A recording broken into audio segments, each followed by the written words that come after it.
So good afternoon, and thank you esteemed investors, judges, mentors, professors, and friends for being here. My name is Ryan Quinlivan. I'm joined by Schlank, Sarah Atkinson. Drew Fielding. and obviously we're here to talk about a very sexy fluid handling company called Graco. And with that, we'll jump right in. So currently we have Graco listed at a hold. Our target price is $75.33, so 2.5% upside. We believe it's fairly valued at the current market price. And with that, I'll turn it over to Sarah for the Graco story. Yeah, sure. So Graco has a great history of strong financials, prudent capital management, and best-in-class products. Starting with their strong financials, they're a strong company with consistent revenue growth, and you can set your watch to a cyclical cycle company at 9% annual growth year over year for 47 years now. And they're also in a great financial position with robust free cash flow generation and great capex movement.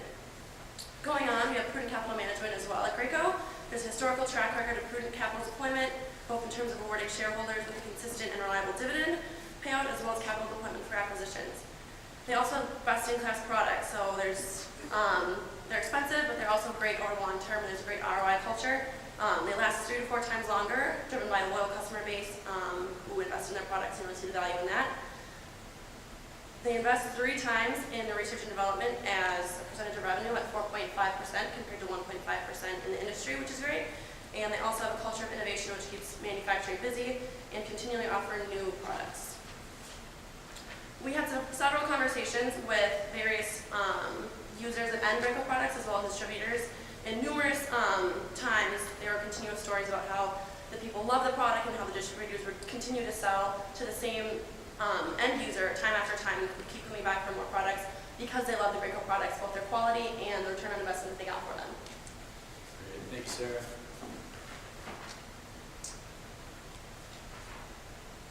And so just to highlight the kind of the macroeconomic correlations with Graco, they are a cyclical company and they grow 2 to 3 times as much as GDP normally, but they are still a risk to the cyclicality of the overall industry.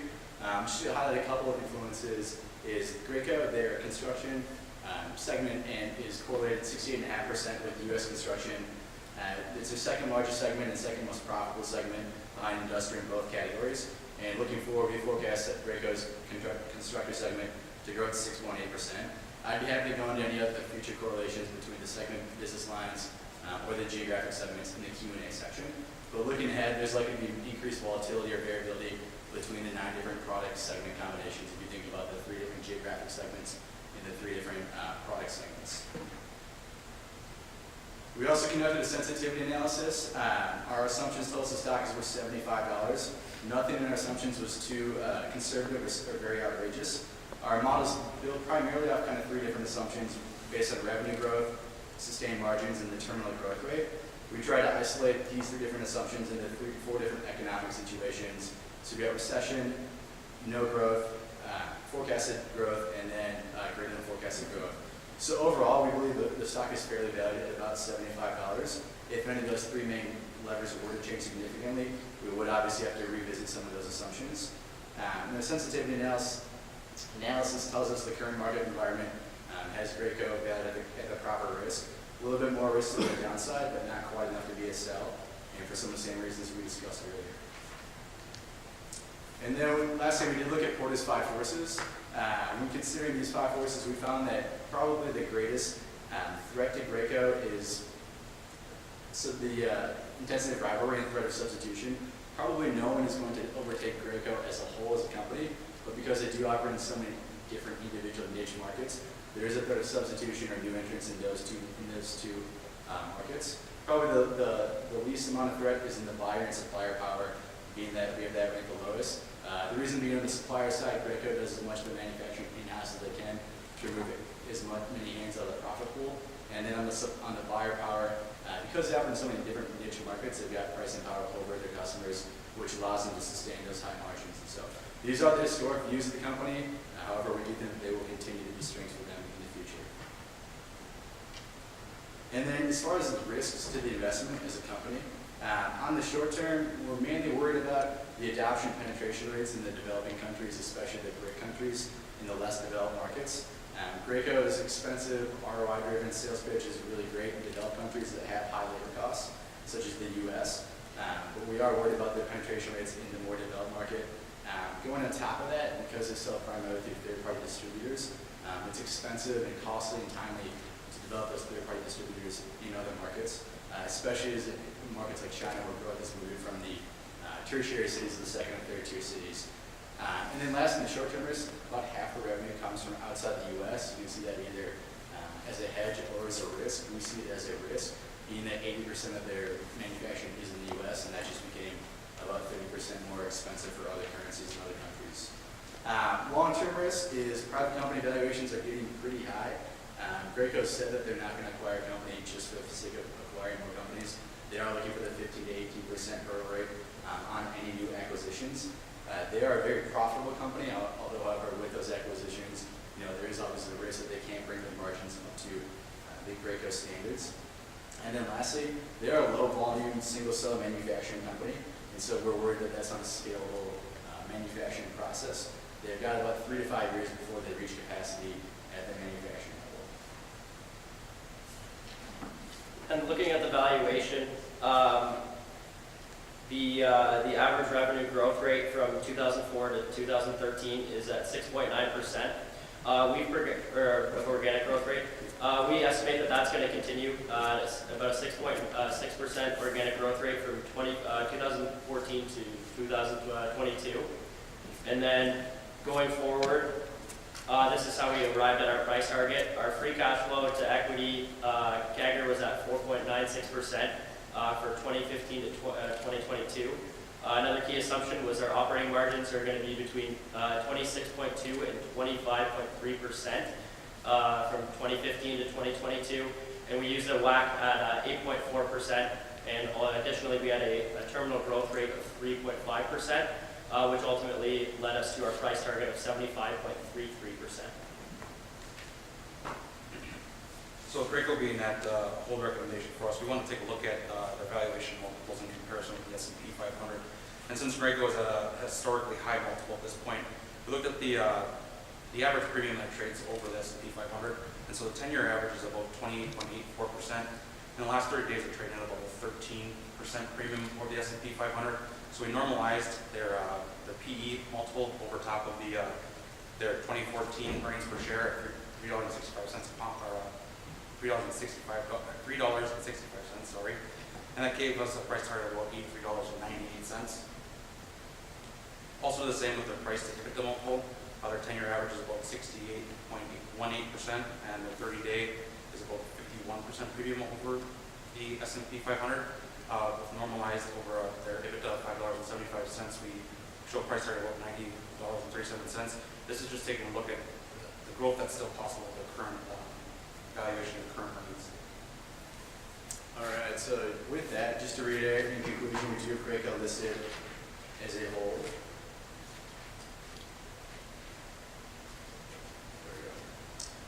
So as a company, obviously it's a solid company. BMI is a company. Solid revenue growth rate of 7% annually organically, tack on 4 to 5% with their acquisition strategy. Best-in-class products that drive customer ROI, which sustain their high margins. High-quality products lend themselves really well to end-user conversion, which Sarah talked about earlier, speaking with a couple customers in our back channel research.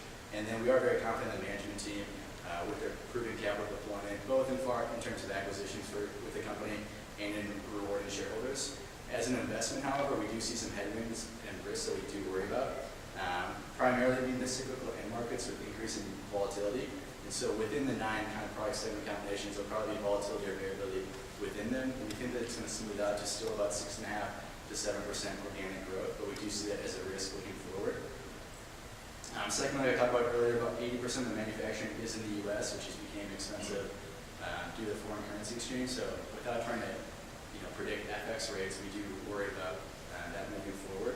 And then thirdly, the penetration and adoption rates moving into some of those less developed and developing countries as Graco looks there for their future growth. M&A deals are starting to look expensive, and Graco isn't going to acquire it just for the sake of acquiring a company. Moving forward, we're looking probably for some compression of margins, especially when integrating some of the new fold-in acquisitions. And then lastly, the scalability of the production processes, where in 3 to 5 years, you're going to have to build a whole new manufacturing, or they're not going to have room to grow the manufacturing side of that. So with that, in summary, we feel like Graco is fairly valued at $75. We do like it at about $65. A couple of current headwinds that could become tailwinds, provided they're able to execute efficiently. And with that, we'll go to question and answer. Thank you, guys. How would you go about assessing the quality of Graco's management team, and how would you rate their management team? I guess assessing the quality of the management team, we look at their consistent performance with their revenue growth and the margin profile, but also as it comes to the acquisition front. Currently, they have some issues with integrating. I shouldn't say issues. I should say more of they're going through the pains of integrating those companies, and so we feel that is a current headwind that could become a tailwind for them. But I guess in aggregate, it was mainly just based off of their consistent performance, their dividend history, and their capital management with the share buybacks and whatnot. And just to add on to what Mitch had said about the management team, I'm guessing what you're getting at is worried about the new CFO taking place. I think just even speaking to the management and while you're in the facility, we feel there's enough of a Graco culture instilled at all the different levels. We're not terribly worried about any radical management change. Looking at the cell level on individual cells, there's ideas for a way to improve the business as a whole.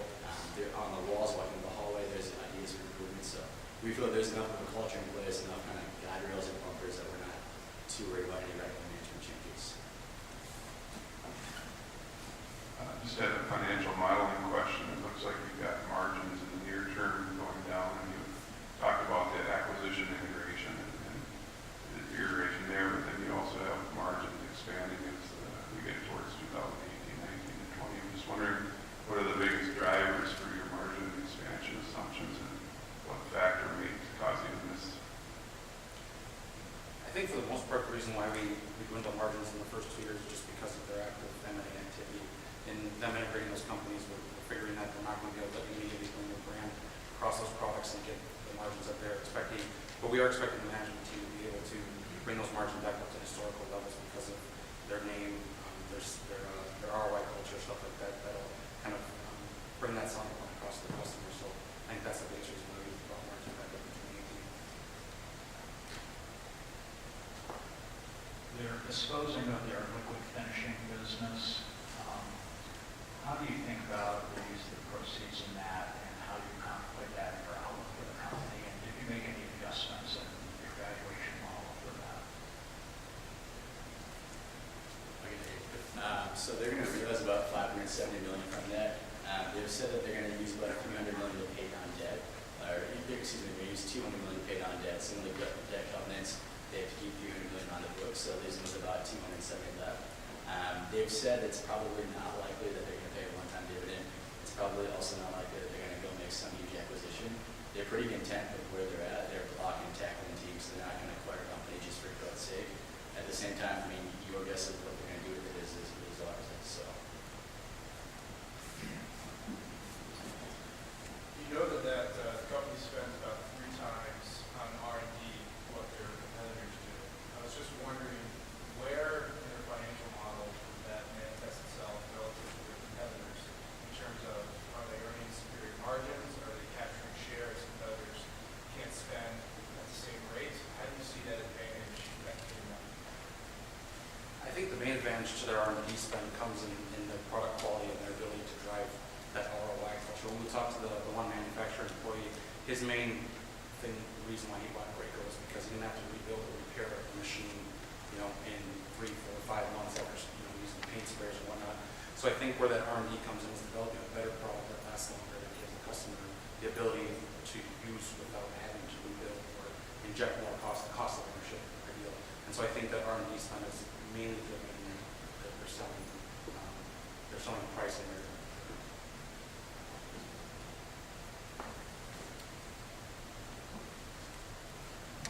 Excuse me, I have 2 questions. They're unrelated. The first one is, and I appreciate the very detailed modeling, why are the operating margins for those 3 businesses so different? Can you explain that to me?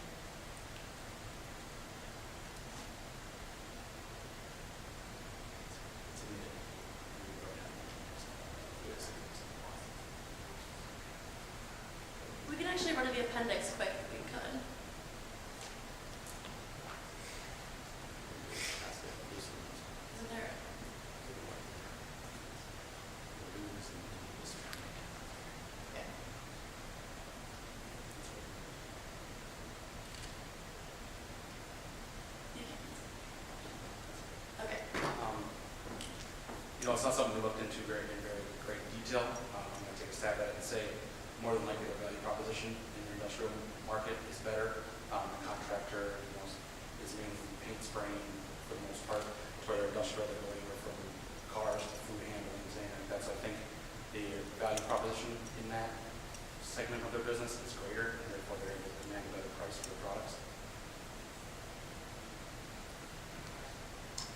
Second question is, can you talk about the compensation of the management team, and not just the ownership in terms of stock, but particularly on a short-term annual bonus as well as a long-term annual bonus, what the metrics are that management's judged on, and kind of how that ties into your investment thesis or even to the modeling? Unfortunately, it's something that we didn't get into great detail about. You talked about new model going forward, growth in the high single digits, 6-7% plus M&A. It seems like the company's been much more acquisitive lately, and I'm just wondering if they have to depend on acquisitions for their growth, how that would affect the quality of the earnings stream and how much you would pay for that. So we actually did model that out, as tough as it is. I think if their acquisition strategy results in them just purchasing revenues per se and not bringing those companies up to their margin profile, we have them at about 55 of the company, so it'll be diluted for earnings. But if they are able to bring those companies up towards their margin profile and bring the Graco name across those businesses, we would model them over about $115. So I think those are two very big levers in the model. But we just looked at information available at this point. We didn't feel it was prudent to model them to our valuation at this point. I see you guys spoke a little bit about the company's competitive advantage. I don't know if you guys assessed the competitive advantage by segment, but if you did, kind of just rate maybe 1, 2, 3 per segment is probably at the strongest competitive advantage. And did any of that factor into your evaluation? I guess my analysis of the contractor segment is probably the most prevalent as far as revenue, as well as the market share that they have. They have 24.7% market share, I believe in that, which aids itself really well to having to be a really good segment. What was the second part of your question? Did that factor into your evaluation at all? No, it did not, actually. I think we just didn't even break out to do that. I think as far as the question at hand, I think their competitive advantage is probably the greatest inside of their industrial segment, just because of the number of niche markets they have within that segment. And within that model, we do have their industrial segment being the strongest going forward. And that's mainly because we're afraid of the adoption rates in the contractor segment overseas, getting paint brush out of the hand and getting the sprayer in. And so, yeah, when we modeled it, we did model their industrial segment being the strongest. But with our sensitivity analysis, that's bringing that they are able to get some traction in the contractor market. You mentioned the strong dollar, and certainly they have operations all around the world, and yet they do not hedge their currency. Do you agree with that policy, or what do you think of that policy, and then how did you incorporate currency fluctuation into your valuation model?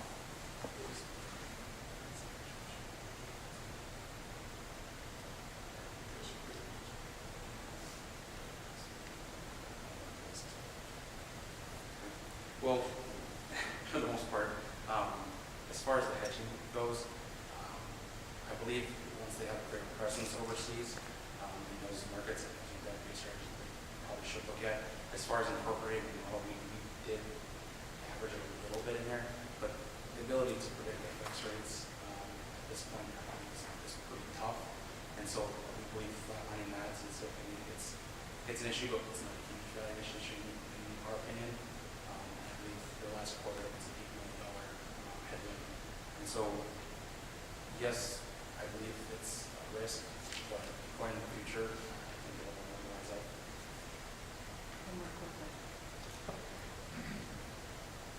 During the course of your analysis, did you guys come up with any sort of ideas or just have any thoughts as to different things the company can do, whether it's funding new markets to further sales or